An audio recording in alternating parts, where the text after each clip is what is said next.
Hello students, मेरी आवाज़ आ रही है आप लोगों को? सर आपका माइक म्यूट है। हाँ जी। अब मेरी आवाज़ आ रही है? Yes sir. ठीक है। तो बताइए, तैयारी हुई आप लोगों की एग्ज़ाम की या अभी चल रही है? चल रही चल है रही सर। है। चल रही है। तो केमिस्ट्री का टेस्ट दिया था आप लोगों ने?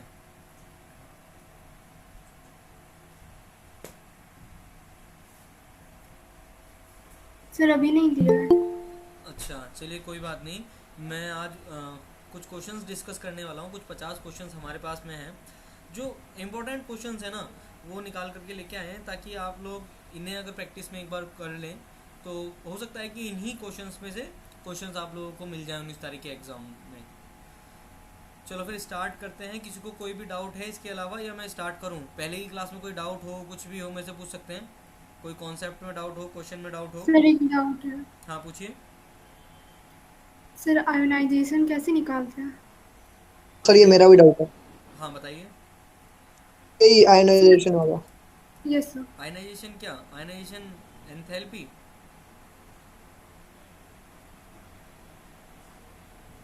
Ionisation potential. ठीक है। इसमें एक क्वेश्चन है उसी के ऊपर। चलो उसमें बताऊं क्या मैं, वहीं पे ही, जब वो क्वेश्चन आता है तो। Okay sir. ठीक है, चलो स्टार्ट करते हैं। सबसे पहला क्वेश्चन है, which of the following statement is correct.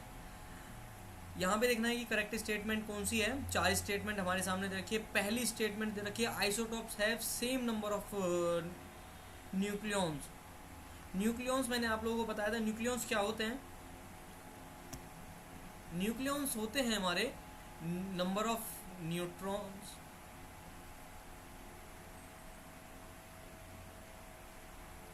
Plus number of proton. ये क्या कहलाए जाते हैं हमारे? न्यूक्लियॉन्स कहलाते हैं। अगर हम कलेक्टिवली दोनों को जोड़ देंगे, नंबर ऑफ प्रोटॉन्स और नंबर ऑफ न्यूट्रॉन्स को जोड़ देंगे, तो क्या कहलाएंगे? न्यूक्लियॉन्स कहलाएंगे। अब यहाँ पे क्वेश्चन कह रहा है कि isotopes have same number of nucleons, यानी कि सेम नंबर ऑफ, अगर हम न्यूक्लियॉन्स की बात करें, एटॉमिक मास की बात करें, तो एवरेज एटॉमिक मास जो होता है वो हमारा किससे निकलता है? प्रोटॉन और न्यूट्रॉन को मिलाकर ही निकलता है। ठीक है। तो जितने किसी के अंदर प्रोटॉन और न्यूट्रॉन होंगे, उनको ऐड करके हम क्या निकाल देते हैं? मास नंबर निकाल देते हैं। तो आइसोटॉप्स के बारे में आप लोगों को पता है? आइसोटॉप्स के बारे में मैंने आप लोगों को बताया था कि जो आइसोटॉप्स होते हैं, जो आइसोटॉप्स होते हैं, आइसोटॉप्स, आइसोटॉप्स में हमें क्या देखने को मिलता है? सेम एटॉमिक नंबर देखने को मिलता है। सेम एटॉमिक नंबर देखने को मिलता है, but different in mass number. इसके एग्जांपल्स मैंने आप लोगों को कराए थे, याद होगा। जैसे कि यस सर। C12 कार्बन का 12 एटॉमिक मास वाला, मास नंबर वाला, और एक कार्बन हो गया हमारा 14 14 वाला। ऐसे ही और भी है। जैसे एक सर क्लोरीन। हाइड्रोजन का एग्जांपल भी मैंने आप लोगों को दिया था। 1H1 protium, 1H2 deuterium, 1H3 tritium. यहाँ पे क्या होता है कि न्यूट्रॉन्स के नंबर बढ़ जाने की वजह से हमारा जो मास नंबर होता है वो चेंज हो जाता है। ये वाला न्यूट्रॉन्स के नंबर बढ़ जाने की वजह से मास नंबर चेंज हो जाता है, क्योंकि मास नंबर आपको पता है क्या होता है? मास नंबर क्या होता है हमारा? मास नंबर होता है हमारा number of protons. Protons plus number of new neutrons. Neutron. हाँ, तो ट्रॉन्स। Number of protons plus number of neutrons. ठीक है, चलिए देखते हैं अब हम। तो यहाँ पे हमें देखने को मिलता है कि same atomic mass but different mass number. ठीक है। तो आइसोटोप में ये जो दी गई है हमारे पास पहले क्वेश्चन में ही, पहला ही ऑप्शन, उसमें कहा गया है कि जो आइसोटोप्स होते हैं उनके अंदर सेम नंबर ऑफ न्यूक्लियॉन्स होते हैं, यानी कि सेम एटॉमिक मास होता है, या फिर ऐसे बोलूँ कि मास नंबर सेम होता है क्या आइसोटॉप्स में? नहीं, आइसोटॉप्स में जो मास नंबर होता है वो डिफरेंट होता है। आइसोटॉप्स में मास नंबर क्या होता है? डिफरेंट होता है। जैसे यहाँ 1 था, यहाँ 2 था, यहाँ 3 था। आइसोटॉप्स में सेम क्या होता है? Atomic number. तो पहली स्टेटमेंट क्या हो गई वहाँ पे हमारी? गलत हो गई है। पहली स्टेटमेंट हमारी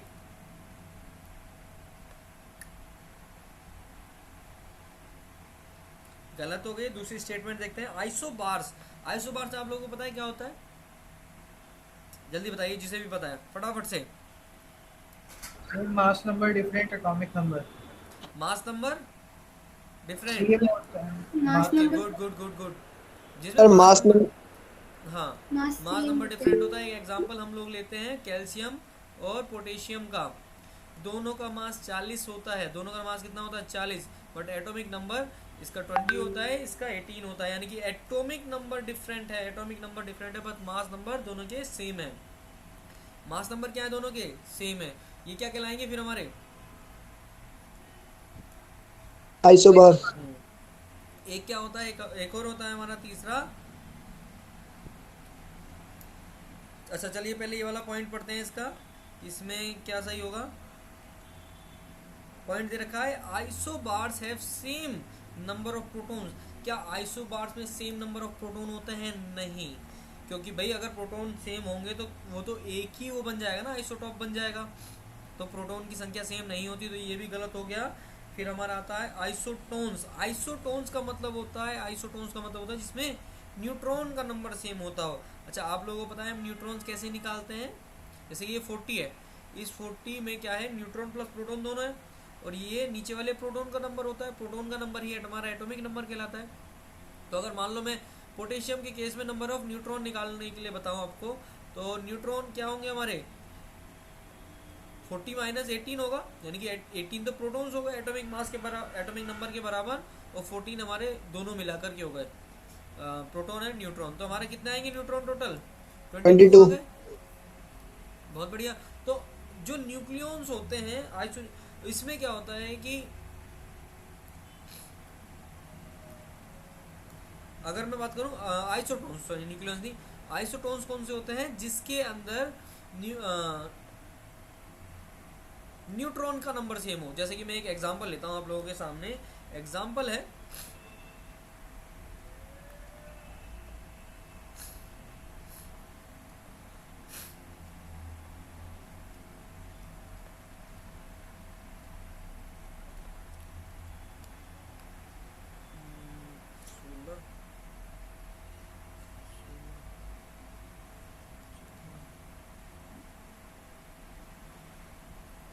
आप यहाँ पे देखिए कि जब हम इनका नंबर ऑफ न्यूट्रॉन्स निकालेंगे, इसमें नंबर ऑफ न्यूट्रॉन्स निकालेंगे, तो 15 माइनस 7 करेंगे, क्या आएगा?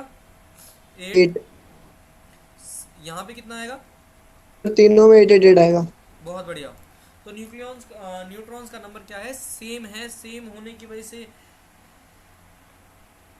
चलिए अब स्टेटमेंट पढ़ते हैं। अरे यार,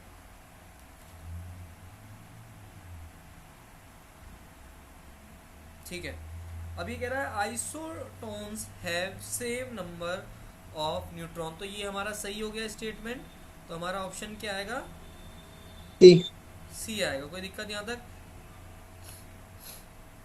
no sir. How many electrons in 19K? ये 19K है हमारा।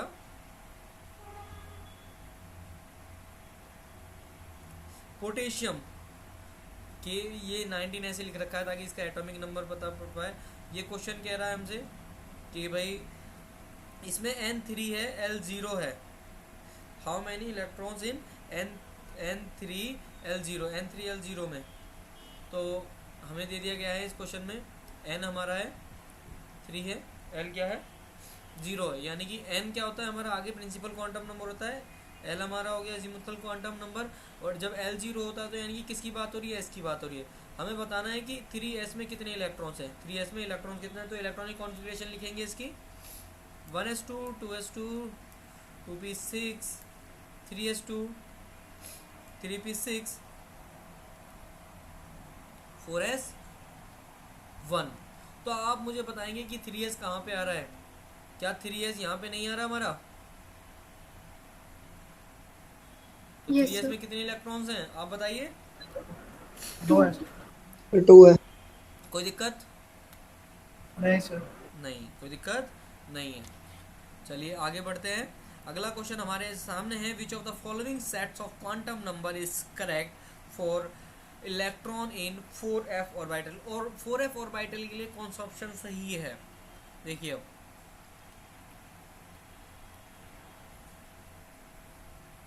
यहाँ पे साइड में इसे मैं कर लेता हूँ। यहाँ पे पूछा जा रहा है 4f के लिए,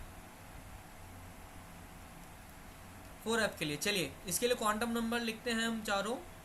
n क्या होगा हमारे यहाँ पे? 4 होगा। 4 होगा। इसे मिटा देता हूँ। n क्या होगा हमारा? 4 होगा, ठीक है। l क्या होगा मान लिए? f के लिए क्या होता है? l 3 सर होता है, 3। क्योंकि l जो है 0 होगा तो s होगा, l अगर 1 होगा तो p होगा, l अगर क्या होगा 2 होगा तो क्या होगा? D d होगा, और l अगर 3 होगा तो f होगा, ठीक है। F। तो l यहाँ पे क्या है हमारा? 3 है। तो ऑप्शन देखिए एक बार,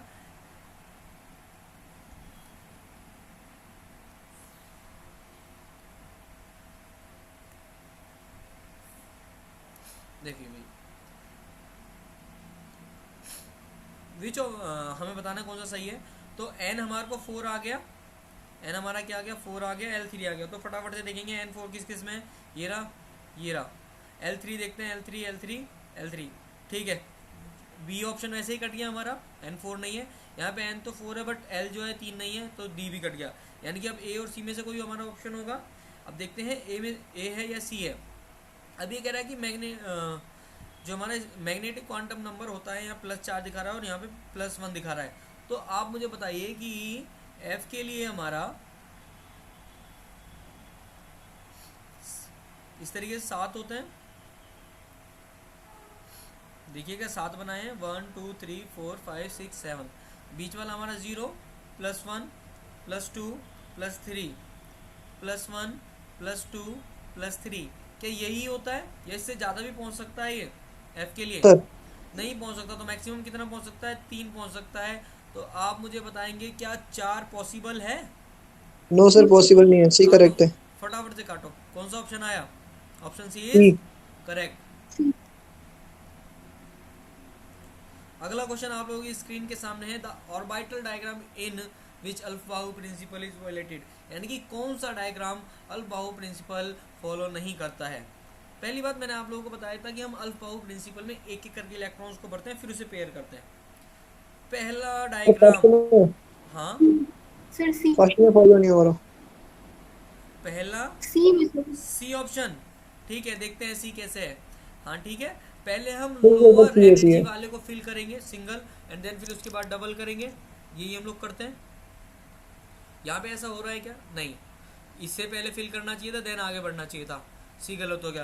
पर स्टूडेंट्स एक चीज़ और देखिए आप लोग कि ए में भी गलत है यस सर, पहले थर्ड भरना चाहिए था। है ना। यहाँ पे अभी देखिए ए में पहले यहाँ पे थर्ड भरना चाहिए था, इसकी जगह ये यहाँ आना चाहिए था। तो यहाँ पे सर ये क्वेश्चन में ही पीछे से गड़बड़ी है कि 2 ऑप्शन इसमें से गलत हैं, ठीक है। तो ये दोनों ही हमारे ऑप्शन हो सकते हैं। चलिए अगला पढ़ते हैं। सर एक इस केस में टिक कौन सा करके आना है? इसमें से ये मिसप्रिंट है। हो सकता है कि मिसप्रिंट में ये आगे पीछे कुछ हो गया हो, बट हमारा अगर ये ऑप्शन गलत है तो ये भी गलत है। आपको एग्जाम में एक ही आएगा, ठीक है। Okay sir. बाकी ठीक है, वो थोड़ा मिसप्रिंट में हो गया है। अगर देखा जाए तो दोनों ही गलत है मिसप्रिंट के अनुसार में। आगे बढ़े। Yes sir. हाँ ठीक है, 1 मिनट बच्चों मेरे को। ठीक है, अगला क्वेश्चन देखिए फटाफट से। The radius of which of the following orbits is same as that of Bohr orbit of hydrogen atom. देखिए थोड़ा छोटा करूं।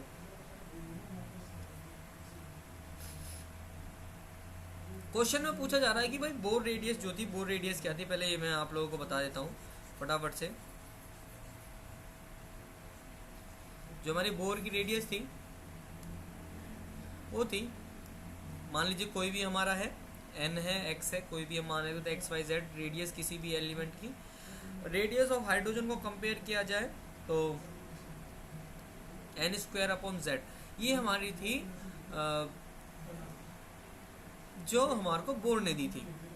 ठीक है, अब ये कह रहा है कि भाई बोर के अकॉर्डिंग हाइड्रोजन एटम की के बराबर यहाँ पे कौन सी रेडियस है, यानी कि जो हीलियम 2 पॉजिटिव की जो हीलियम पॉजिटिव की जो रेडियस है, क्या वो H पॉजिटिव के हाइड्रोजन के बराबर है, क्या लिथियम 2 पॉजिटिव की रेडियस हाइड्रोजन के बराबर है, क्या लिथियम 2 पॉजिटिव की हाइड्रोजन के बराबर है, या Be 3 पॉजिटिव की। तो चलिए निकालते हैं, हमारे को n रखना है और ये नीचे हमारा z है, ये शायद आप लोगों को दिख नहीं रहा होगा, दोबारा लिख देता हूँ। z हमारा होता है एटॉमिक नंबर, ठीक है, n हमारा गिवन है, यहाँ पे n हमारा गिवन है।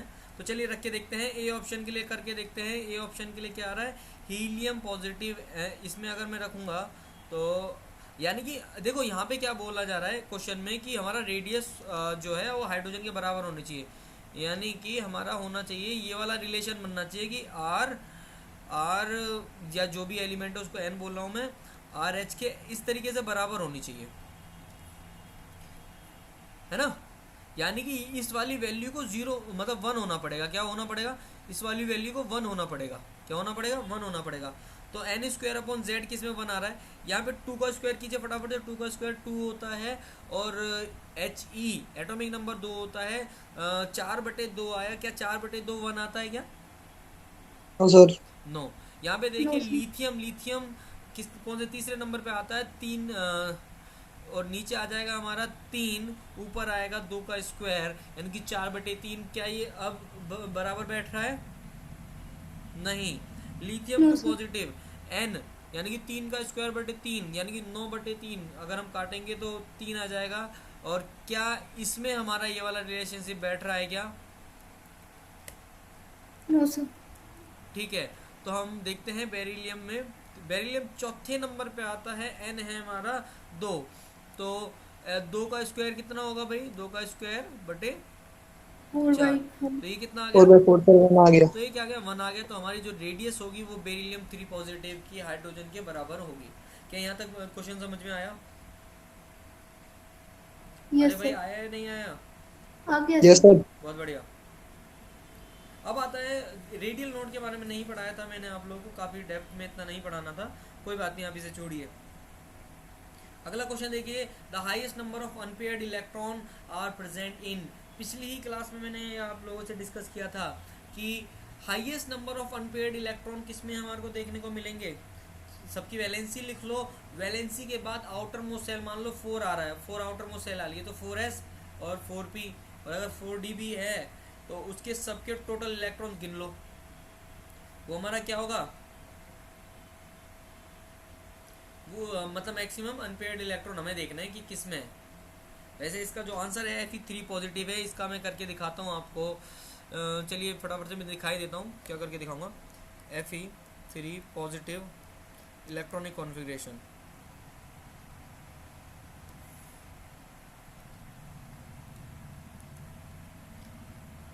देखिए Fe3 पॉजिटिव की इलेक्ट्रॉनिक कॉन्फ़िगरेशन Fe3 पॉजिटिव की क्या हो जाती है, यहाँ पे ये देखिए आप लोगों को ये इमेज दिख रही है, ये इमेज आप लोगों को दिख रही है, इस इमेज में इलेक्ट्रॉनिक कॉन्फ़िगरेशन Fe2 की है, खैर ये तो देखिए ये रही Fe3 की, Fe3 पॉजिटिव में इलेक्ट्रॉनिक कॉन्फ़िगरेशन अगर हम देखें 3 पॉजिटिव का मतलब 3 दे दिए, 1s2 2s2 2p6 3s2 3p6 3d5 sorry, तो यहाँ पे 3d5 हमारे को देखने को मिल रहा है। तो आप देखते हैं कि यहाँ पे 5 के पाँचों इलेक्ट्रॉन क्या हैं, अनपेयर्ड है, 5 के पाँचों इलेक्ट्रॉन क्या हैं, अनपेयर्ड है, ठीक है। अगर हम Fe की बात करते हैं, ये देखिए अगर हम Fe की बात करते हैं तो Fe में क्या हमारे को देखने को मिलता है, 18 तक आर्गन की आ गई, फिर 4s2 3d6, तो हमारे को 4s में 2 देखने को मिलते हैं, पेयर्ड है। 3d में आपको क्या देखने को मिलते हैं, यहाँ पे 4 अनपेयर्ड देखने को मिलते हैं खाली Fe में, 4 मिलते हैं Fe में देखने के लिए और Fe3 पॉजिटिव में मिलते हैं हमें। अच्छा मेरे को आप एक बार बताइए, जब भी कोई भी इलेक्ट्रॉन निकलेगा, तो वो अपने आउटर मोस्ट शेल से निकलेगा या कहाँ से निकलेगा? ये न्यूक्लियस है, ये के शेल है, ये एल है, ये एम है। तो मुझे बताइए, आप अगर इलेक्ट्रॉन निकालोगे तो इस वाले को निकालोगे पहले या इस वाले को निकालोगे? यानी कि तीसरी सेल वाले को निकालोगे या इस वाले को निकालोगे, चौथी सेल वाले को? तो सबसे सर पहले चौथे वाले को। फोर्थ वाले को सबसे निकालोगे। बड़ा तो यहाँ पे भी सेम यही चीज हुई कि 4s यहाँ पे से 0 हो गई, क्योंकि 4s में से हमारे इलेक्ट्रॉन निकलेंगे पहले, 3D में से नहीं निकलेंगे। आप देखो उसके पास कितने अनपेयर्ड इलेक्ट्रॉन्स हो गए। ठीक है, यहाँ पे Fe3 में सबसे ज्यादा हमें अनपेयर्ड इलेक्ट्रॉन देखने को मिलते हैं। एक बार आप इसे कोशिश कीजिएगा सॉल्व करने का, थोड़ा समय की वजह से मेरे को थोड़ा तेज चलना पड़ रहा है। कर लोगे या मैं करूं, बताइए? कर लेंगे सर। कर लोगे, गुड। चलिए अगला देखते हैं। How many protons, neutrons and electron. काफी बार इस क्वेश्चन को हम लोगों ने क्लास में डिस्कस किया है। कैसे निकालोगे जल्दी बताओ, कोई भी एक जना।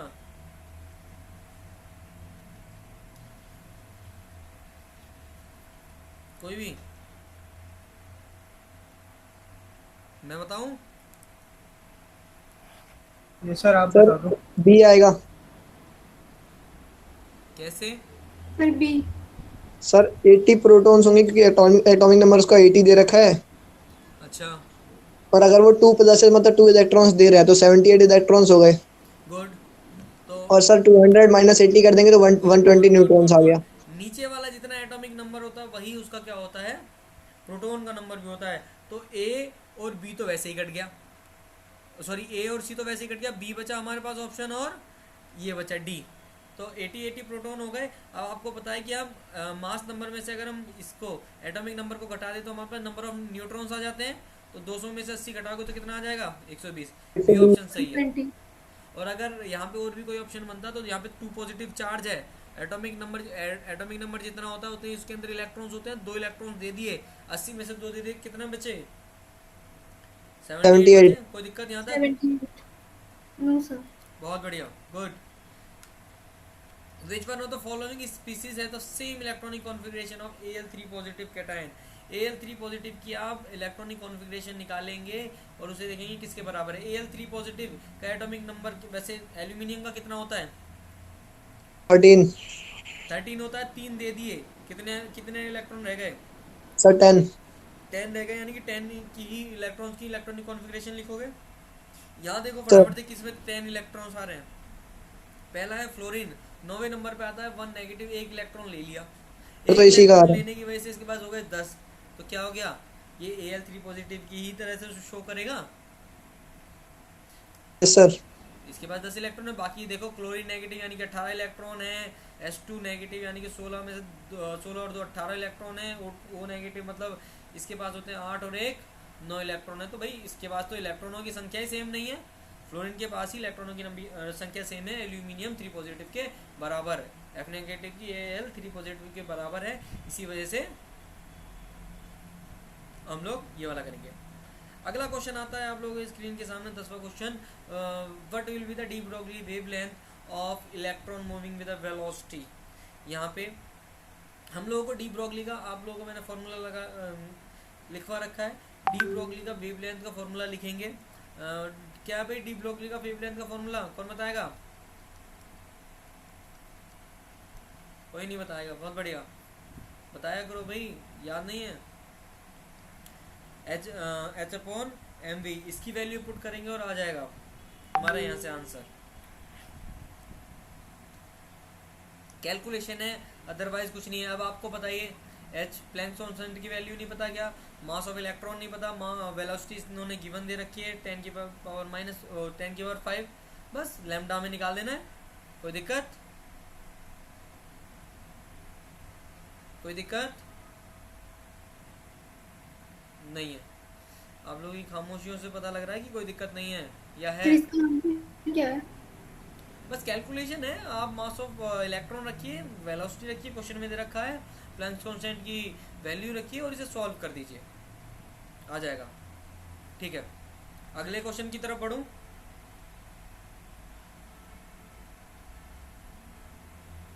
लोगों की आवाज़ नहीं आ रही मेरे को। Yes sir. हाँ, थोड़ा बोलते रहो भाई। Yes sir. हाँ बढ़िया। अगला क्वेश्चन है which of the following is correct order of the size of iodine species. Iodine species में हमें साइज बताना है, तो देखते हैं किसका साइज कैसे होगा। अब आप मुझे एक बार बताइए, इसको करने से पहले मैं आप लोगों को बताता हूँ कि आयोडीन जो है अगर एक इलेक्ट्रॉन दे देगा तो आई पॉजिटिव में आ जाएगा, अगर एक ले लेगा तो इसमें आ जाएगा नेगेटिव में। अब सिंपल सा कॉन्सेप्ट है, हमें नहीं पता क्या है एटॉमिक नंबर क्या नहीं है, ठीक है। अगर मान लीजिए इसके पास x प्रोटॉन है और x ही मतलब अगर मैं बोलूँ इसके पास number of protons number of neutron के बराबर है, न्यूक्लियर चार्ज सेम रहेगा, न्यूक्लियर चार्ज बढ़ेगा ना घटेगा, क्योंकि सेम नंबर ऑफ न्यूट्रॉन और सेम नंबर ऑफ प्रोटॉन और सेम नंबर ऑफ इलेक्ट्रॉन है। और आपको पता है कि एक इलेक्ट्रॉन पे उतना ही चार्ज होता है जितना एक पॉजिटिव मतलब एक जो चार्ज होता है वो पॉजिटिवली प्रोटॉन पे होता है, बस चार्ज का साइन का वो है डिफरेंस। प्रोटॉन में पॉजिटिव, इलेक्ट्रॉन पे नेगेटिव पाया जाता है, सेम उसमें होता है मैग्नीट्यूड में। अब हम यस देखते हैं सर। कि अब हम यहाँ पे जो कॉन्सेप्ट लगेगा वो लगेगा न्यूक्लियर चार्ज का। मतलब ये मान लो कि न्यूक्लियस है, अब न्यूक्लियस बाहर वाले आउटर मोस्ट इलेक्ट्रॉन को जो खींच रहा है, आउटर मोस्ट इलेक्ट्रॉन को जो खींच रहा है, तो भाई कौन ज़्यादा खींचेगा? जिसका चार्ज ज़्यादा होगा भाई, न्यूक्लियर चार्ज ज़्यादा होगा। अब न्यूक्लियर चार्ज किसका ज़्यादा होगा? जिसके पास प्रोटॉन ज़्यादा, नंबर ऑफ प्रोटॉन्स ज़्यादा और नंबर ऑफ इलेक्ट्रॉन्स कम, क्योंकि भाई इलेक्ट्रॉन्स कम हो गए तो भाई क्या होगा? कम इलेक्ट्रॉन्स को और तेजी से खींचेगा, क्योंकि प्रोटॉन थोड़ी कम हुए हैं, प्रोटॉन तो अपने हिसाब से ही खींच रहे हैं। अब यहाँ पे क्या है, इस वाले केस में नंबर ऑफ इलेक्ट्रॉन्स कम है, नंबर ऑफ इलेक्ट्रॉन्स ज़्यादा है, एक फालतू है, तो भाई एक फालतू आ गया तो क्या होगा? थोड़ा साइज बड़ा हो जाएगा। अब बड़ा साइज किसका पाया जाएगा? आई नेगेटिव का सबसे बड़ा साइज पाया जाएगा, फिर हमारा नॉर्मल जो साइज होगा ये पाया जाएगा, फिर उसके बाद आई पॉजिटिव का। देखिए फटाफट से कौन सा रिलेशन बनना है, ए बी सी या डी। हमारा रिलेशन बनना है ये वाला, आई नेगेटिव डी ऑप्शन बनना है हमारा। समझ में आया सब बच्चों को कि यहाँ पे क्या काम हो रहा है? यहाँ पे काम हो रहा है हमारा यस सर। हाँ न्यूक्लियर सर। चार्ज को लेकर के, ठीक है।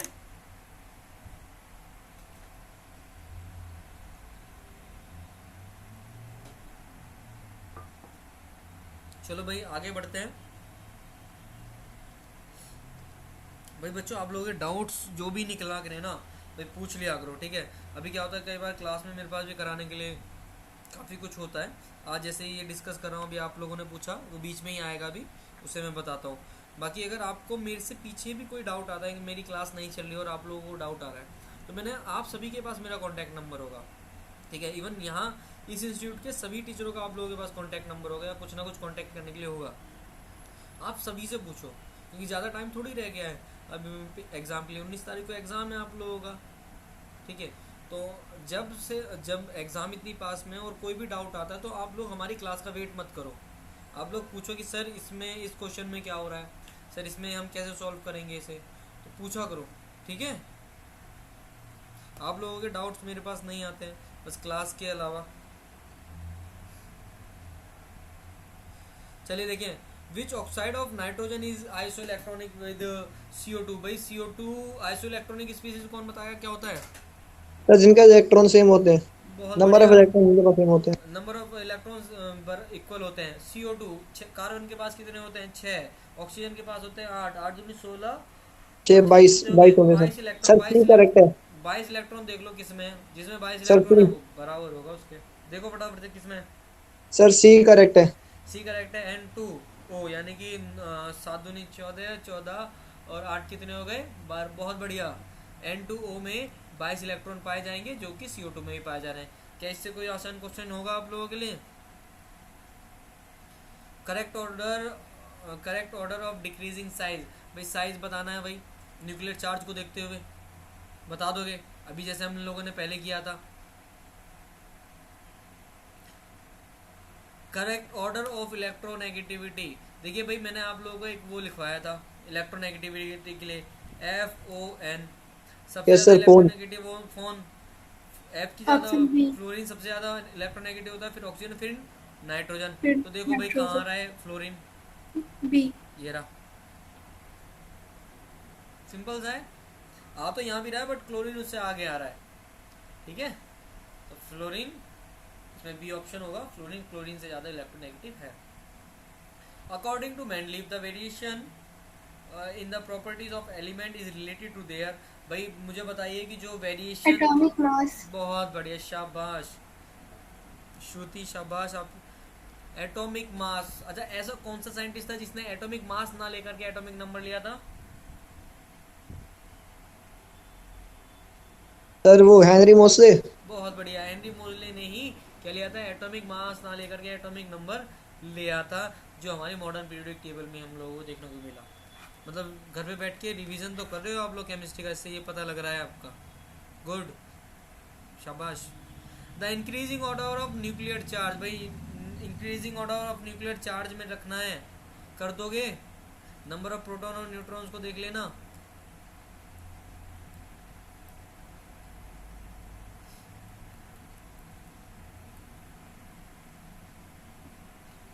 अफेक्टर, और हाँ एक चीज़ और है बच्चों, इस वाले क्वेश्चन में एक चीज़ और बतानी थी भाई, साइज़ को देख लेना। अब जैसे साइज़ में क्या है कि अभी एक एटम का साइज़ इतना है, ठीक है, तो मान लीजिए इसके अंदर शेल 2 हैं, तो दूसरी शेल का न्यूक्लियस से, एक अट्रैक्शन होगा, एक फोर्स होगा।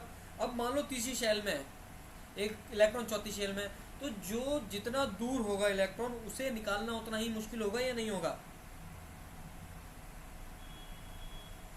जो इलेक्ट्रॉन जितना दूर होगा उसे उतना ही निकालना मुश्किल होगा, जो इलेक्ट्रॉन जितना दूर होगा उसे उतना ही आसान होगा, क्योंकि वो न्यूक्लियस से दूर है। फोर्स जितना दूर जाते रहेगा फोर्स बढ़ता रहेगा।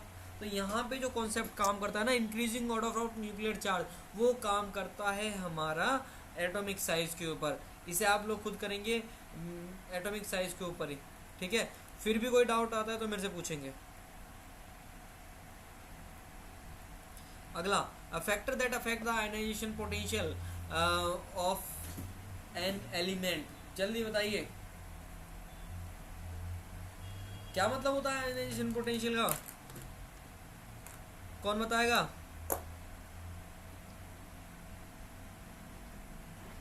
सर यही तो डाउट पूछा है। चलो ठीक है, आपका डाउट हो गया। बाकी और बाकी लोग बताएं। सर मैंने भी कहा था डाउट है ये। हाँ ठीक है, आप भी मत बताइए। बाकी सर आयोनाइजेशन पोटेंशियल तो सर वो होता है कितनी फोर्स लगती है दूसरे लास्ट वाले बाहर के जो एलिमेंट्स होते हैं उनको निकालने में, बहुत मतलब वो आइटम्स को निकालने में। बहुत बढ़िया, देखिए बहुत सही बताया। और यहाँ पे इन्होंने बताया है कि जो आउटर मोस्ट शेल में से इलेक्ट्रॉन निकालने के लिए जो दी जाती है उसी को ही हम आयनाइजेशन पोटेंशियल कहते हैं, या फिर आयनाइजेशन एंथैल्पी कहा जाता है। आयनाइजेशन एंथैल्पी का ही दूसरा नाम आयनाइजेशन पोटेंशियल है। जब मैं करा रहा था तो मैंने ब्रैकेट में आयनाइजेशन पोटेंशियल भी दिखाया था। तो भाई ये किसके ऊपर डिपेंड करता है? ये डिपेंड करता है साइज के ऊपर। एक इतना बड़ा एटम है तो उसमें से आउटर एक इतना बड़ा एटम है छोटा, ये न्यूक्लियस के ज़्यादा पास है इसमें इलेक्ट्रॉन्स, तो इस केस में क्या होगा? इस केस में इलेक्ट्रॉन्स का निकलना थोड़ा मुश्किल होगा इसके मुकाबले, तो एनर्जी यहाँ ज़्यादा लगेगी यहाँ के मुकाबले, समझ रहे हो? तो किसके ऊपर डिपेंड करता है? एटॉमिक साइज के ऊपर डिपेंड करता है। किसके ऊपर डिपेंड करता है? एटॉमिक साइज के ऊपर करता है। समझ में आ गया भाई?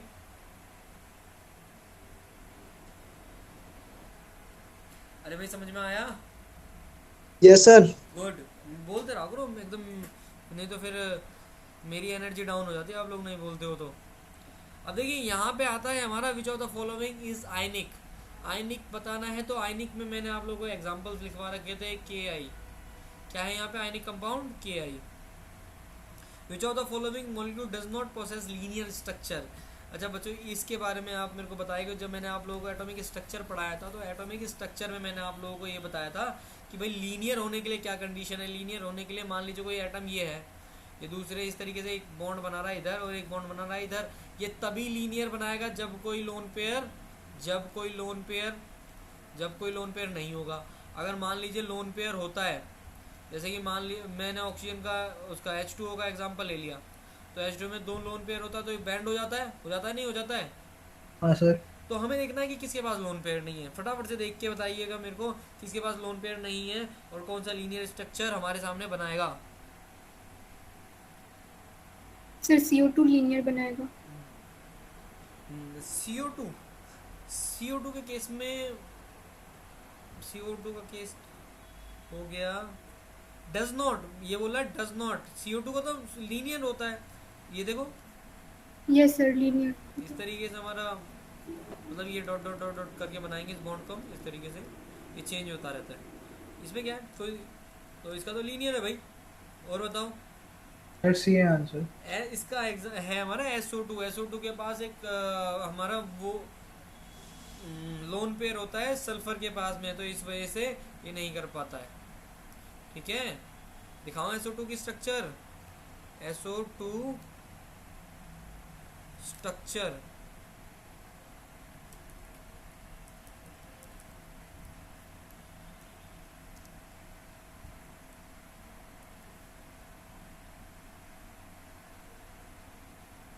ये देखिए ये लोन पेयर है सल्फर के ऊपर, तो ये इसे बैंड कर देता है। क्या कर देता है? बैंड कर देता है। बॉन्ड। बस सिंपल है। What is the geometrical structure of ClF3?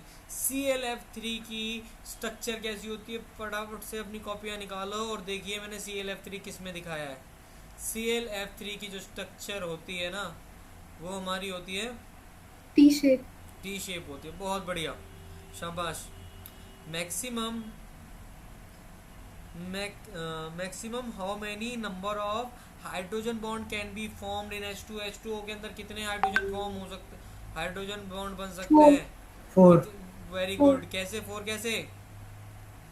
दो लोन पेयर है, आज दो चार लोन होगा। पे, हाँ वेरी गुड। दोनों दो दो की वजह से 2 4 बन जाएंगे सर। हाँ शाबाश।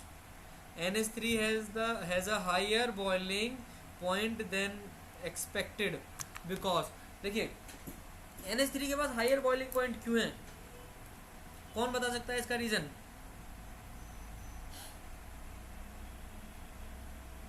कोई भी रीजन ना? कोवैलेंट बॉन्ड्स जो हैं सर वो स्ट्रांग होते हैं। कोवैलेंट बॉन्ड नहीं समझ पाया, दोबारा बोलिए। सर ऑप्शन सी में जो लिखा है सर वो। चलो मैं एक बात बताता हूँ आप लोगों को, वो सुनिए पहले। यहाँ पे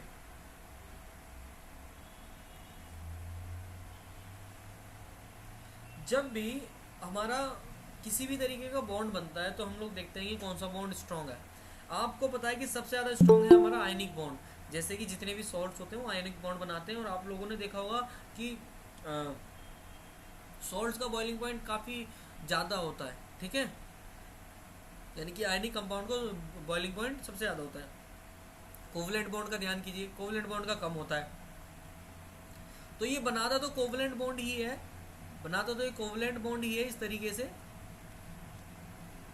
पर बच्चों एक चीज और है, पर नाइट्रोजन के पास जो होता है लोन पेयर होने की वजह से, एन अगर वैसे भी रह जाए NH3 इस तरीके से रह जाए हमारा, तब हमारे पास इसके ऊपर लोन पेयर आ जाता है ऊपर की तरफ।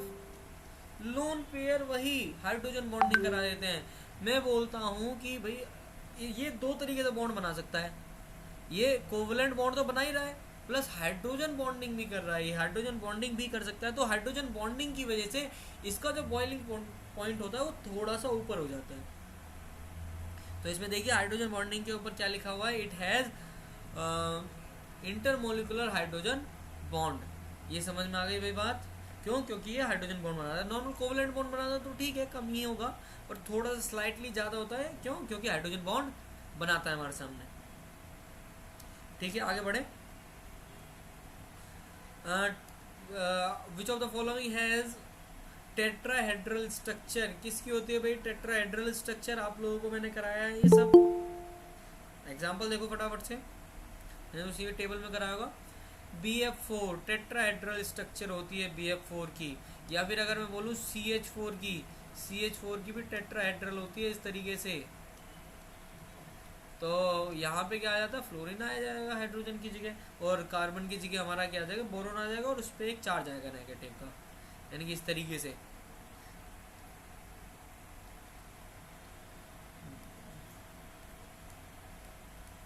कैसी होती है इसकी स्ट्रक्चर? टेट्राहेड्रल होती है। Which of the following compound has sp2 hybridisation? बच्चों sp2 हाइब्रिडाइजेशन निकालने या कोई भी डेरिवेशन निकालनी मैंने आप लोगों को सिखाई थी, फॉर्मूला लगाओ, डायरेक्ट करो, फटाफट से आप लोगों का आंसर आएगा। और इसका आंसर है, मैच कर लेना आप लोग, इसे निकाल करके देखना, SO2, इसका आंसर है SO2। ठीक है, अगला है in which of the following strongest hydrogen bond present. देखिए स्ट्रॉन्गेस्ट हाइड्रोजन बॉन्ड, पहले हाइड्रोजन बॉन्डिंग समझते हैं। हाइड्रोजन बॉन्डिंग किन में होती है? हाइड्रोजन बॉन्डिंग होती है हमारी उन एटम्स के साथ जो हाईली इलेक्ट्रोनेगेटिव होते हैं। तो हाईली इलेक्ट्रोनेगेटिव की अगर हम बात करें तो सबसे ज़्यादा हाईली इलेक्ट्रोनेगेटिव कौन होता है भाई, जल्दी बताइए। फ्लोरीन। फ्लोरीन। तो फ्लोरीन देखिए किस में आ रहा है, तो फ्लोरीन और हाइड्रोजन। ठीक है, और फ्लोरीन कहीं और भी आ रहा है, हाँ यहाँ पे हाइड्रोजन और ऑक्सीजन आ रहा है। हाइड्रोजन और ऑक्सीजन फ्लोरीन के साथ ज़्यादा हाइड्रोजन बॉन्ड बनाएंगे, या फिर फ्लोरीन हाइड्रोजन फ्लोरीन के साथ बनाएगा? तो भाई सिंपल सी बात है, फ्लोरीन हाइड्रोजन, और फ्लोरीन ज़्यादा strongest hydrogen bonding. Is it clear? Which of the following possess an ionic as well as covalent bond. इसमें से ऐसा कौन सा है जो आयनिक बॉन्ड भी बनाता है और कोवलेंट बॉन्ड भी बनाता है? चलिए देखते हैं इसमें।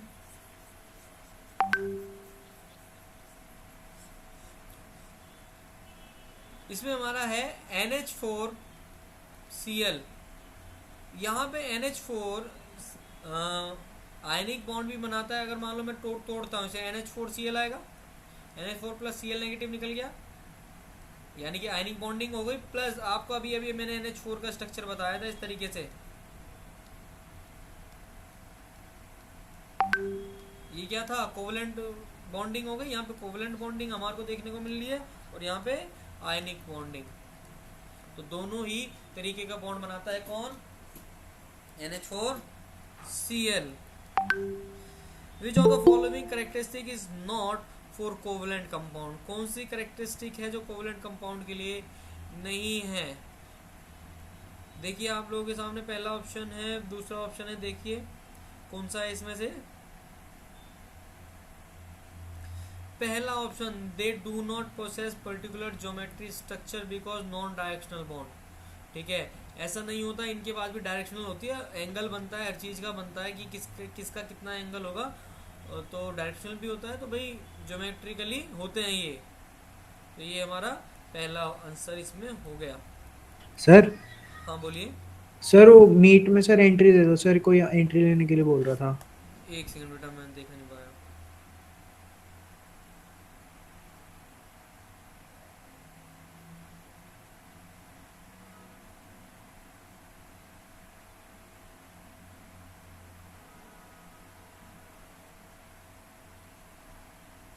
Good. 28 number question, which of the following statement is incorrect for metallic bond. यहाँ पे हमारा आएगा, देखिए पढ़िए फटाफट से।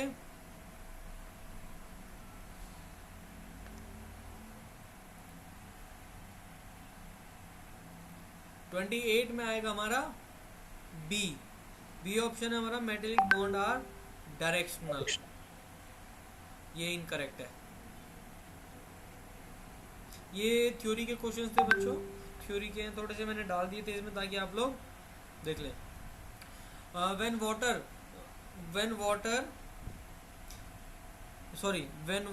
Water with temporary hardness is boiled, calcium and magnesium ions are participate इन।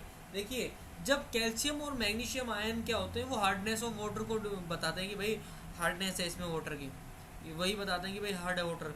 और हार्डनेस ऑफ वाटर को हम देखते हैं कि भाई जो हार्ड वाटर होता है उसमें हमारा सोप जो है वो काम नहीं करता। क्यों? रीज़न क्या होता है? क्योंकि उसके अंदर कैल्शियम और मैग्नीशियम के आयंस प्रेजेंट होते हैं। किसके साथ मिलके? कार्बोनेट। क्या? कार्बोनेट, कैल्शियम कार्बोनेट और मैग्नीशियम कार्बोनेट। अगला क्वेश्चन है डिस्टिल वाटर। डिस्टिल वाटर हम लोग यूज़ करते हैं बैटरीज वगैरह में भरने के लिए, आप लोगों को पता है।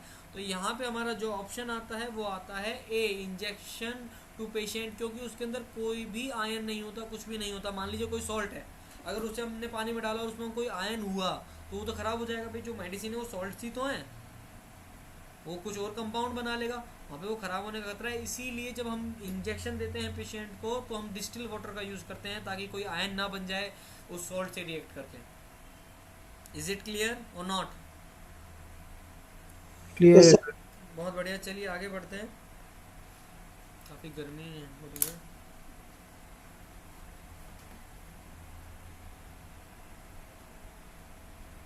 पढ़िए एक बार जरा अगला क्वेश्चन पढ़िए, ये रहा 31 पढ़िए।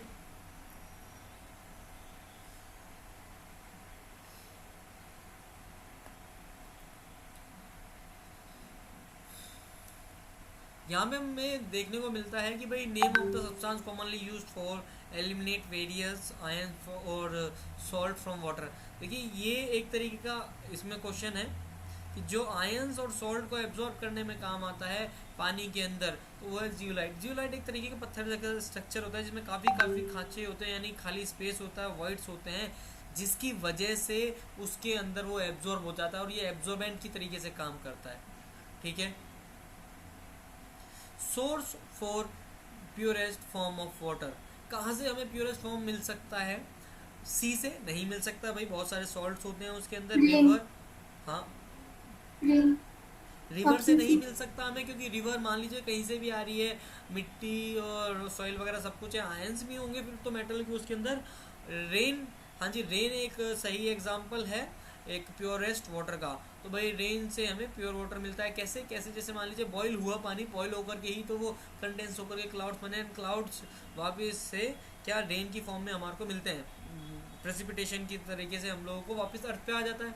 तो आप लोग देखेंगे कि भाई जो रेन होता है वो बॉईल होकर के जब जाएगा पानी, वो बॉईल होने के बाद जो जाएगा वो मैग्नीशियम आयन थोड़ी लेके जाएगा अपने साथ, कैल्शियम आयन थोड़ी लेके जाएगा, वो तो अपने मतलब वो नीचे ही रह जाएंगे और प्योर फॉर्म में वाटर चला जाएगा। जब नीचे गिरेगा तो वो प्योर फॉर्म में गिरेगा। बट ऐसा एक्सेप्शन है कि भाई फर्स्ट रेन जो होती है वो एसिडिक होती है। क्यों? क्योंकि SO2 और हमारी CO2 या ऐसी गैसेस उसके साथ रिएक्टिव करके उसे एसिडिक नेचर का बना देती हैं। बाकी हम ये बोलेंगे कि भाई रेन का जो वाटर होता है वो प्योर होता है। आगे बढ़े या ना बढ़े?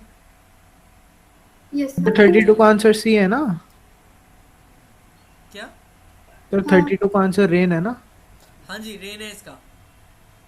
हाँ ठीक है सर, ओके आगे। ठीक है।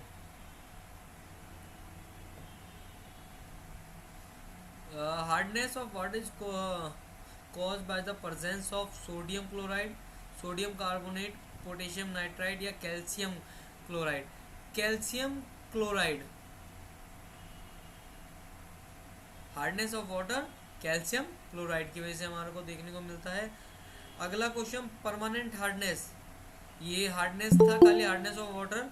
यहाँ पे परमानेंट हार्डनेस की अगर हम बात करें तो यहाँ पे अलग अलग मेथड्स इसमें थे, ion exchange method, adding soda और डिस्टिलेशन, फिर क्लार्क मेथड।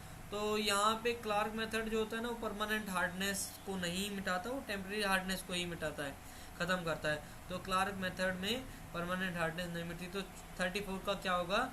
डी होगा। चलिए थोड़ा थ्योरी के क्वेश्चन मैंने वाटर के डाल दिए थे क्योंकि 19 तारीख के एग्जाम में एक क्वेश्चन वाटर से आने की उम्मीदें हैं, संभावना है। ठीक है, इसलिए मैंने आप लोगों के अंदर यहाँ पे कवर कर दिए थे। अब हम देखते हैं अगला क्वेश्चन ये कह रहा है a large value of K C means that at equilibrium. Large value of K C कब होगी भाई? ये सब चीज़ें मैंने लिखवाई हुई हैं, सब आप लोगों के साथ क्लासेस में डिस्कस की गई हैं। लार्ज वैल्यू ऑफ केसी कब होगा? लार्ज वैल्यू ऑफ केसी सोचिए फटाफट से, आंसर दे, ऑप्शन देखिए फटाफट से।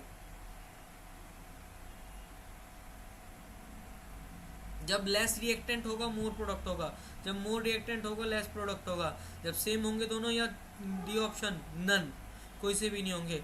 लार्ज वैल्यू ऑफ केसी कब होगी भाई? लार्ज वैल्यू केसी होगी बच्चों जब लेस रिएक्टेंट होगा और मोर प्रोडक्ट होगा। ठीक है, और केसी की वैल्यू कांस्टेंट जब होगी तब दोनों बराबर होंगे, जब हमारा प्रोडक्ट भी और रिएक्टेंट भी दोनों तरफ सेम होंगे। तो ज़्यादा कब देखने को मिलती है हमें? Less reactant more product. ठीक है,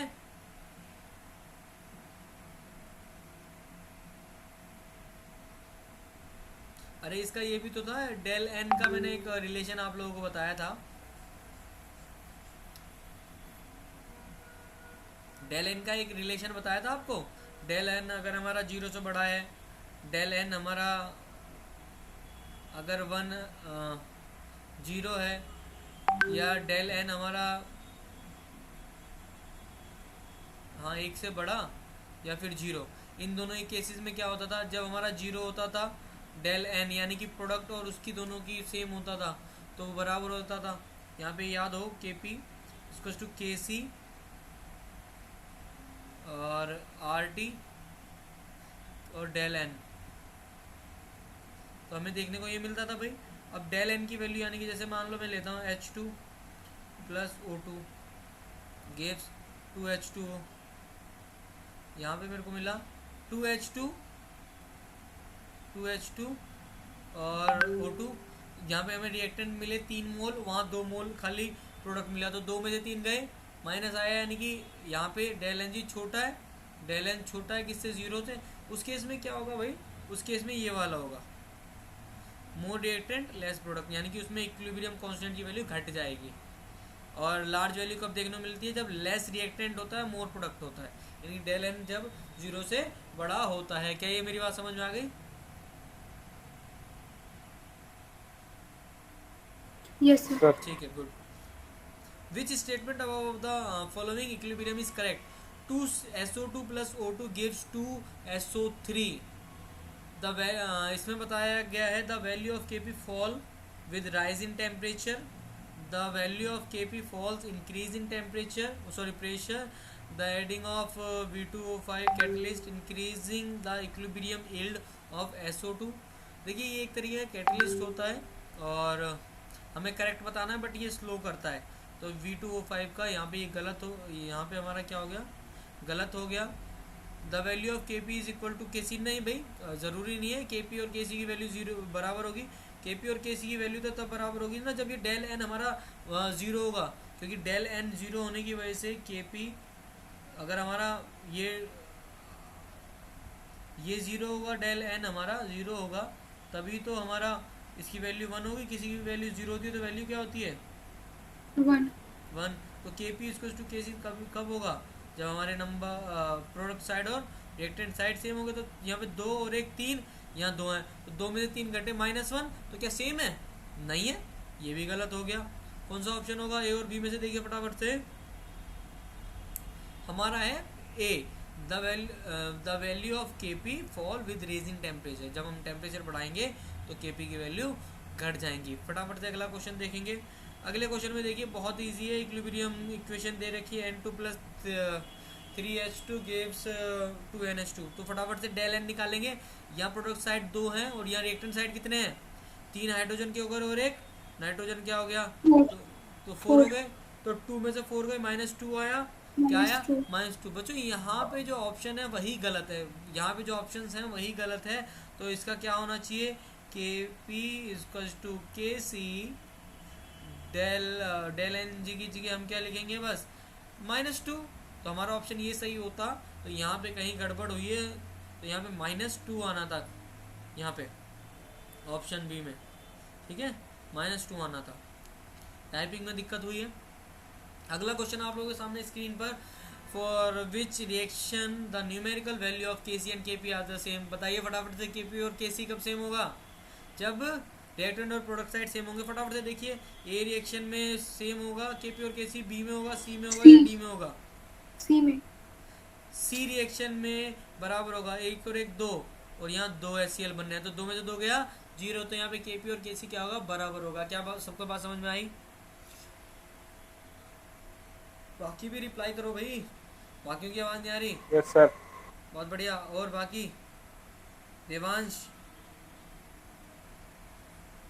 और कौन है, गौतम, आप भी Yes, sir. रिप्लाई कीजिए भाई। Yes sir. ये क्या हो गया, ठीक है, मेरे को सबका रिप्लाई चाहिए। तो समझ में आ गया यहाँ पे क्या हो रहा है, तो सी ऑप्शन होगा हमारा। इजी है ना क्वेश्चन, ज़्यादा कठिन तो नहीं है ना, कर पाओगे अगर ऐसे ही क्वेश्चन आते हैं तो एग्जाम में। हाँ sir. Yes, sir. Good. The value of Kc for the following reaction, Kc निकालना है इसमें।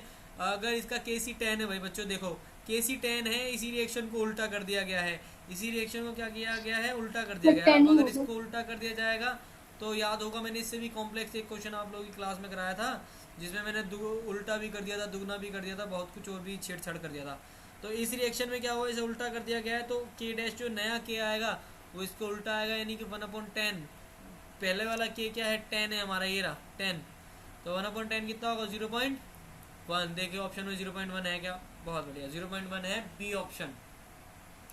किसी प्रकार की कोई दिक्कत? नहीं सर।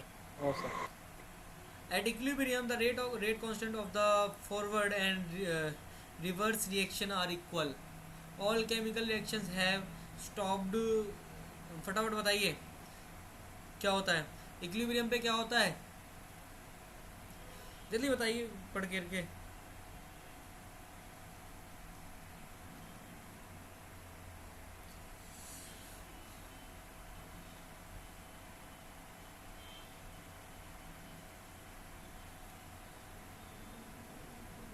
यहाँ पे D. बच्चों हमारा ऑप्शन है C, the rate of forward and reverse reaction are equal, यानी कि जितना हमारा रेट इसका होगा उतना ही इसका होगा। एक टाइम पे आकर के कांस्टेंट हो जाता था प्रोडक्ट और रिएक्टेंट का, ये रिएक्टेंट होगा और ये प्रोडक्ट होगा।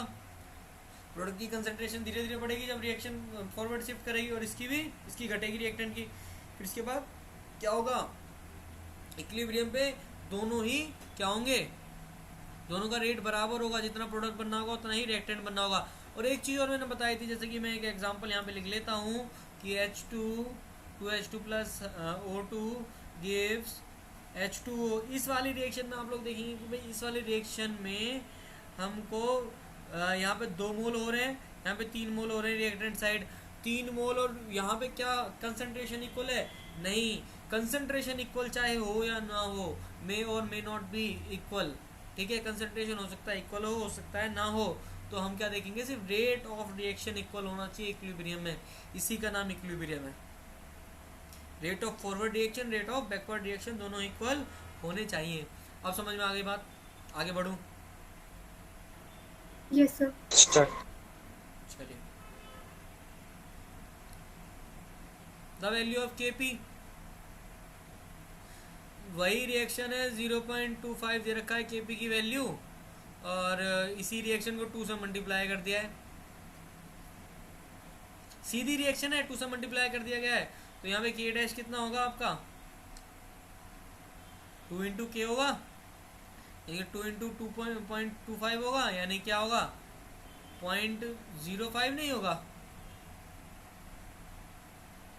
अरे इसका दुगना नहीं होगा 25 का, 0.25 का, हाँ सर, बस दुगना होगा। हाँ हाँ, 2 से मल्टीप्लाई तो की है रिएक्शन में।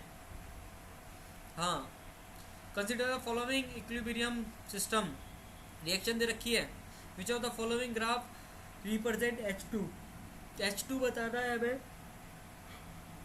जो H2 को रिप्रेजेंट कर रहा है ग्राफ। पहली बात, H2 क्या है, H2 हमारा प्रोडक्ट है, प्रोडक्ट की कंसंट्रेशन धीरे धीरे बढ़ती है, प्रोडक्ट की कंसंट्रेशन ऐसे धीरे धीरे बढ़ेगी फिर कांस्टेंट हो जाएगी, तो यहाँ पे ऐसा तो नहीं है शुरू से ही कांस्टेंट रहेगी, अब रिएक्टेंट है नहीं है जो ऐसे धीरे धीरे घटेगी, प्रोडक्ट है ये तो भाई धीरे धीरे बढ़ेगी ना इसकी, तो फिर कांस्टेंट हो जाएगी।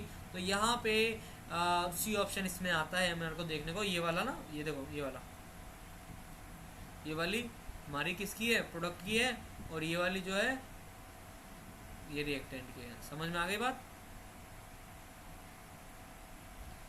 Which of the factor below is not condition necessary for equilibrium? कौन सी कंडीशन नेसेसरी नहीं है इक्विलिब्रियम के लिए? क्या क्लोज सिस्टम होना चाहिए? मैंने कहा होना चाहिए भाई। अब प्रोडक्ट कहीं निकल गया तो गड़बड़ हो जाएगी ना, जैसे रिएक्टेंट कम पड़ गया या इवेपोरेट हो गया, कुछ भी हो गया, तो भाई क्लोज होना चाहिए। कांस्टेंट टेम्परेचर होना चाहिए? अरे नहीं यार, कांस्टेंट तो नहीं होना चाहिए। चलो देखते हैं, यहाँ पे मोस्ट अप्रोप्रिएट ऑप्शन को हम चूज करेंगे। Equal forward and backward reaction rate होना चाहिए या नहीं होना चाहिए? अभी थोड़ी देर पहले पढ़ा हमारा, यहाँ पे हमारे को देखने को मिलता है भाई इक्वल होना चाहिए फॉरवर्ड और बैकवर्ड का भी बताया है। ऐसा नहीं है कि एक ही डायरेक्शन में रेट ज़्यादा है एक डायरेक्शन में कम है, तो ऐसा तो भाई फंस जाएगा। अब एक मेट्रो है भाई, एक मेट्रो में से पैसेंजर जितने चढ़ते हैं उतने उतरने भी चाहिए, तभी तो लोग उतर पाएंगे और चढ़ पाएंगे उसमें। नहीं तो मान लीजिए वो मेट्रो भर गई और कोई उतर नहीं रहा तो कोई चढ़ पाएगा क्या? तो ऐसे ही किसी रिएक्शन में रेट ऑफ रिएक्शन उतरने वालों की संख्या रेट ऑफ चढ़ने वालों की संख्या बराबर होनी चाहिए या नहीं होनी चाहिए? हाँ सर। Very good. चलिए एक और ग्राफ आप लोगों के सामने ये आता है। एक हमारे को रिप्रेजेंट कर रहा है फॉरवर्ड रिएक्शन, एक कर रहा है हमारे को बैकवर्ड रिएक्शन।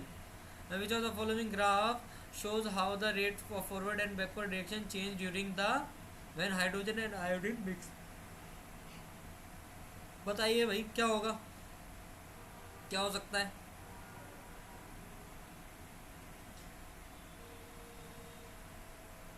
अरे बताइए भाई।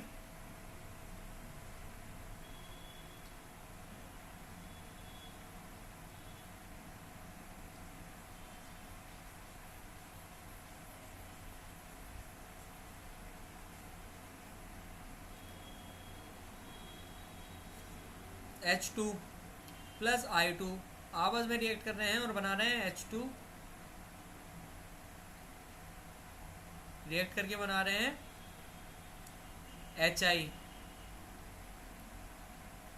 ठीक है, अब रिएक्टेंट की कंसंट्रेशन जितनी इसकी घटेगी उतनी इसकी घटेगी,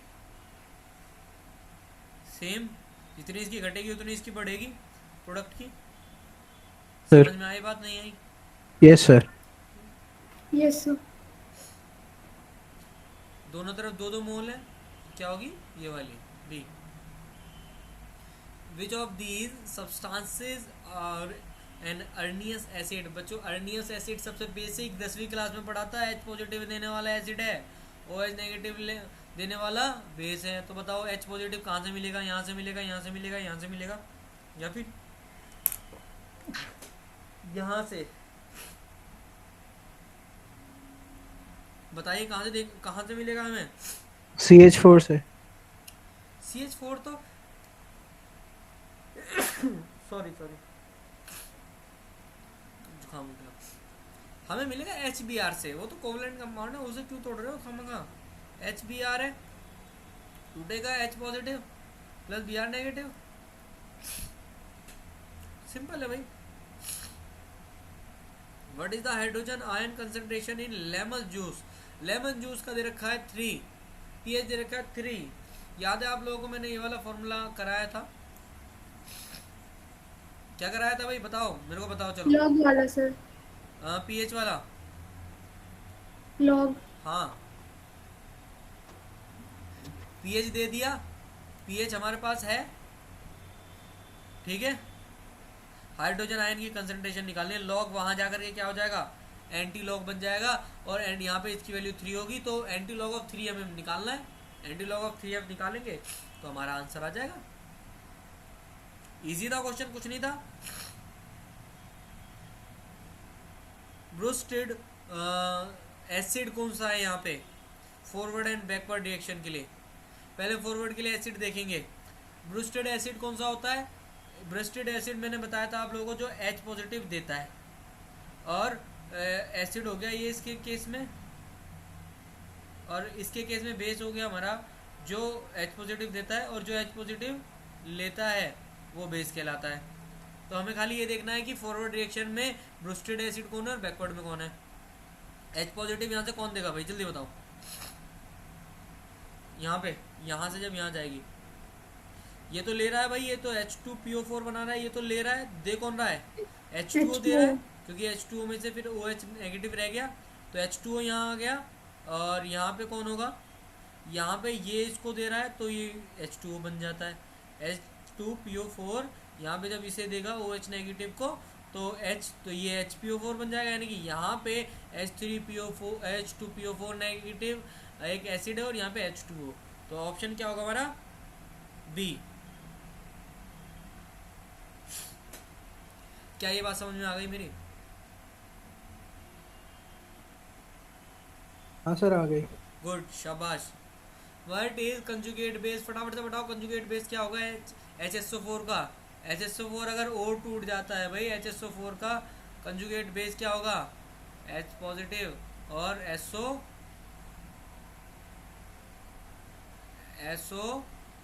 2 नेगेटिव, तो यहाँ पे क्या होगा, ये कंजुगेट बेस होगा। कराए थे कंजुगेट एसिड कंजुगेट बेस, देखिए कहाँ है SO4 2 नेगेटिव। क्या आप लोग कर पाओगे या नहीं कर पाओगे? Option D. गुड। According to Lewis theory, Lewis acid क्या होता है भाई? जो इलेक्ट्रॉन डोनर होता है। अब जैसे ब्रूस्टेड का ये था हमारा, ये हमारा इसका था ब्रूस्टेड का, ये ब्रूस्टेड का था, तो ऐसे ही लुईस का था। लुईस कहता था भाई एसिड वो है जो इलेक्ट्रॉन देता है। एसिड कौन है? अकॉर्डिंग टू लुइस जो इलेक्ट्रॉन डोनेट करे, और जो इलेक्ट्रॉन बेस कौन सा होता है, जो इलेक्ट्रॉन रिसीव करे। फटाफट से देखिए क्या है, लुइस में बेस कौन होता है बताओ भाई, इलेक्ट्रॉन रिसीवर होता है, जो रिसीव करता है, यानी कि इलेक्ट्रॉन एक्सेप्टर होता है। पहला ऑप्शन वेरी इजी। अगला और लास्ट क्वेश्चन, और उसके बाद हमारी क्लास खत्म हो गई। Which of the four statement are true, which of the, ये गलत है, which of the statement are true, यानी कि हमें देखना है कि कौन सी स्टेटमेंट हमारी ट्रू है। Acid increase the concentration of hydrogen ion in a solution, ठीक है या गलत है? क्या एसिड को हम किसी चीज में डाल देंगे तो हाइड्रोजन आयन की कंसंट्रेशन बढ़ जाएगी या घट जाएगी? हाँ जल्दी बताइए, हाइड्रोजन आयन की कंसंट्रेशन बढ़ेगी या घटेगी जब एसिड को हम डालेंगे? तो सर बढ़ जाएगी। शाबाश, बढ़ जाएगी, सही दे रखा है। Acid increase the concentration of hydrogen hydroxide ion, क्या हाइड्रोजन जो एसिड होते हैं क्या वो हाइड्रोक्साइड आयन यानी कि OH नेगेटिव आयन की कंसंट्रेशन भी बढ़ाते हैं? नहीं सर, वो बेसिस बढ़ाता बहुत है। बढ़िया, वो बेस बढ़ाते हैं, तो बी गलत हो गया, पहला सही है। Acid increase the pH of a solution, क्या एसिड पीएच इंक्रीज करते हैं? नहीं सर, डिक्रीज करता है। नो, डिक्रीज करते हैं, बहुत बढ़िया। तो एसिड डिक्रीज द सॉल्यूशन, तो पहला और चौथा हमारा सही है, तो ऑप्शन हमारा होगा फर्स्ट एंड 4। आई होप आप सभी को क्लास समझ में आई होगी। मैंने सारे जितने भी ये थे क्वेश्चंस इनको आप लोगों को समझा दिया है। कुछ इसके अलावा भी बच्चों आप लोगों को कोई भी डाउट आता है तो आप बेफिक्र होकर के मेरे से पूछ सकते हैं, ठीक है? कभी भी कोई भी केमिस्ट्री में डाउट आता है, और ज़्यादा टेंशन लेने की ज़रूरत नहीं है। अब केमिस्ट्री में हमारा इनफ हो चुका है, ठीक है? आईपी में ऐसा है कि 5 से 8 क्वेश्चन आने की उम्मीद है, ठीक है? एक दो क्वेश्चन हम मान सकते हैं कि भाई एक दो क्वेश्चन ऐसे आ सकते हैं जो ऑर्गेनिक केमिस्ट्री या माइंस वगैरह से आए, तो उसकी हमें चिंता लेने की ज़रूरत नहीं है। एक दो क्वेश्चन अगर हमें नहीं, और ज़िद बहस नहीं करनी हमें किसी क्वेश्चन से। हमें अगर कोई क्वेश्चन नहीं आता तो ये नहीं कि भाई आज 100 क्वेश्चन मेरे एग्जाम में आए तो 100 के 100 ही हमें करके आने हैं। तो ये मैं आप लोगों को बता रहा हूँ, अगर आप लोगों को थोड़ा भी डाउट आ रहा है कि भाई ये गलत हो सकता है, तो 1/4 की नेगेटिव मार्किंग से बचो, तो छोड़ दो। ये केमिस्ट्री की नहीं, मैं सबकी बात बता रहा हूँ। सेकंड रैंक वाले को मैं बताता हूँ कि 61 क्वेश्चंस उन्होंने करे थे ठीक 100 में से, और उनकी सेकंड रैंक थी। तो 61 क्वेश्चन करे बस, और उनकी सेकंड रैंक थी। और 3 से 4 क्वेश्चन फर्स्ट रैंक वाले के और ज़्यादा थे, यानी कि 64% क्वेश्चन उन्होंने सही किए थे। हाँ बोलिए।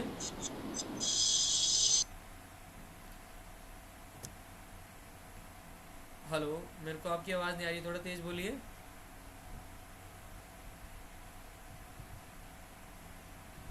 सर मतलब फाइनली ये है बात कि जो क्वेश्चंस कर रहे हैं वो सही होने चाहिए, ये नहीं कि हाँ ज़्यादा बिल्कुल, क्वेश्चन कर लिए। जो भी हम क्वेश्चन कर रहे हैं ना वो सही होने चाहिए। मैं आपसे हर उस सब्जेक्ट के लिए कहता हूँ जिसमें आपको थोड़ा सा भी डाउट लग रहा है, हाँ भाई ये गलत हो सकता है मेरा, नहीं, छोड़ दो उसे, करना नहीं है, अटैम्प्ट ही नहीं करना है। ये नहीं कि यार ए ऑप्शन ठीक लग रहा है, ज़्यादातर चांसेस है सही हो सकता है तो ए पे कर देता हूँ, नहीं, ये नहीं करना। जितना नेगेटिव मार्किंग से बचोगे उतना ही बढ़िया रहेगा, ठीक है? चलो केमिस्ट्री और फिजिक्स का तो खैर ज़्यादा सिलेबस नहीं है, बट मैंने आप लोगों के लिए क्या किया है कि बहुत ज़्यादा, एक तो ये वाले क्वेश्चंस भी करा दिए, बहुत ज़्यादा कंडेंस करके, बहुत ही बेसिक आप लोगों को मैंने कराया है क्लासेस में, ज़्यादा कुछ भी नहीं कराया। तो जितना भी मैंने कराया है, और एक वीडियो डाली थी मैंने सर ने कल यूट्यूब पे केमिस्ट्री की, कि उसमें मैंने आप लोगों को ये बता रखा है कि कौन कौन से टॉपिक ज़्यादा इंपॉर्टेंट है जहाँ से क्वेश्चन आ सकते हैं, ठीक है? उन टॉपिक्स को आप लोग ऐसे कैसे रिवाइज कर सकते हो। मैं आपको कहता हूँ ज़्यादा टाइम देना ही नहीं है केमिस्ट्री को। अगर आप 3 घंटे केमिस्ट्री को दे देते हो तो मैं कहता हूँ पूरे सिलेबस की केमिस्ट्री रिवाइज हो जाएगी। मेरी कॉपी उठा लीजिए और उसमें और वीडियो देखिएगा जो मैंने डाल रखी है, वीडियो देखिएगा, उसमें मैंने बता रखा है कि ये टॉपिक, उन टॉपिक्स को एक बार रीड कर लीजिएगा, और एग्जाम्पल्स भी करा रखे हैं। कुछ नहीं करना, मुश्किल से 3 घंटे लगने केमिस्ट्री रिवाइज करने में आप लोगों को, ठीक है? और यस बताइए, सर। और बताइए किसी को कोई ऐसा लगता हो कि हाँ भाई सर कैसे अटैम्प्ट करें, कैसे कैसे क्वेश्चन पेपर को लें। तो क्वेश्चन पेपर को आप अगर करोगे तो मैं कहता हूँ कि आप बांट लीजिए टाइम, कि इतने टाइम में हमें मैथ्स करनी है, इतने टाइम में रीजनिंग करनी है, इतने टाइम में मैकेनिक्स करनी है, इतने टाइम में फिजिक्स केमिस्ट्री या फिर कंप्यूटर करनी है। तो सबका टाइम निकाल लीजिए, ठीक है? और सबको उतना ही टाइम देना है। ऐसा नहीं है कि भाई मान लो मैथ्स में आपकी अच्छी है, आपकी मैथ्स एक आध क्वेश्चन ऐसा फंस गया आपको कि भाई आपसे सॉल्व नहीं हो रहा, अब आप उससे बहस कर रहे हैं, उसी क्वेश्चन से बहस करें, नहीं भाई पहले तो आज मैं मैथ का क्वेश्चन सही करके तब आगे बढ़ूंगा। ऐसा नहीं करना, टाइम मैनेजमेंट करना है, ठीक है, टाइम मैनेजमेंट करना है। जो नहीं आता उसे बिल्कुल छोड़ना है, तुक्का नहीं मारना, ठीक है। कई बार क्या करते हैं भाई, ए ऑप्शन जय माता दी, अगले में बी ऑप्शन जय माता दी। एक बच्चा था, उसने मेरे को ये बताया कि वो ऐसा करता हुआ पकड़ा गया था, तो मैंने उससे पूछा ये क्या कर रहा है भाई, कह रहा सर तुक्के मारने की ट्रिक है। तो ऐसा नहीं करना है, तुक्के उक्के ऐसे नहीं मारने, या मारने ही नहीं है, साफ सीधी बात तो ये है, ओके सर। ठीक है। और बाकी बताइए, बाकी सब्जेक्टों की तैयारी आपकी हुई? सर चल रही है अभी। चल रही है, चलो मेरी तरफ से आपकी केमिस्ट्री पूरी हुई, रिवीजन पूरा हुआ, क्वेश्चंस मैंने आप लोगों को करा दिए, और पहले भी कोई क्लासेस में काफ़ी सारे क्वेश्चंस एग्जांपल्स आप लोगों को कराए हैं। अगर आप करते हैं प्रैक्टिस और आप लोगों को डाउट आता है, देखो अब तो क्लास नहीं होगी, अब तो यहाँ पे ख़त्म कर रहे हैं, 19 तारीख को देखते हैं आप लोगों की लाइव ऐसे सेशन लेंगे, और अब सभी बच्चों से पूछूंगा कि कैसा कैसा उनका एग्ज़ाम गया, ठीक है।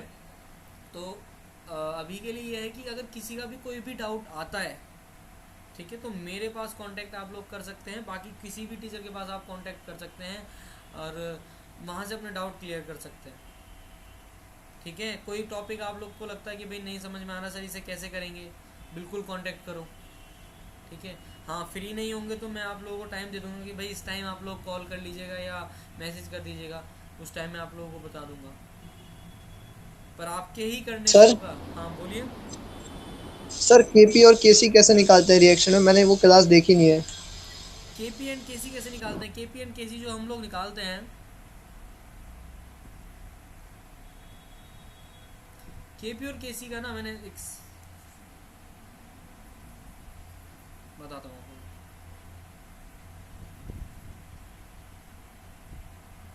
केपी और केसी अगर हम लोग निकालते हैं तो KP KC equals to KP R T del n, ये है। यहाँ पे समझो, कोई ना कोई एक गिवन होगा, या तो केसी गिवन होगा या केपी गिवन होगा, दूसरा पूछ लिया जाएगा। आर है हमारा गैस कांस्टेंट, वैल्यू गिवन होगी, नहीं होगी तो याद करेंगे टी टेम्परेचर है, टी क्या है, टेम्परेचर। टेम्परेचर हमेशा केल्विन में रखेंगे, किस में रखेंगे, केल्विन में रखेंगे। और डेल एन है चेंज इन मोल्स, जैसे कि मैंने अभी एक एग्जांपल कराया था, 2H2 plus O2 gives H2O2H2O, तो यहाँ पे हमारा दो प्रोडक्ट साइड में है और यहाँ 2 और 1 3, तो डेल एन कितना निकल के आया हमारा 2 माइनस 3, कितना आया -1। इस केस में -1 रखेंगे डेल एन की वैल्यू। ये फॉर्मूला होगा, एक ना एक हमें दिया होगा और हमें सॉल्व करके निकालना है, बस ज़्यादा कुछ नहीं करना केपी और केसी के झंझट में, ठीक है। Okay sir. ठीक है, चलिए भाई, ऑल द वेरी बेस्ट आप लोगों को एग्ज़ाम्स के लिए, और अच्छे से एग्ज़ाम करके आना, एकदम फोड़ करके आना, और फिर बताना कैसा गया एग्ज़ाम।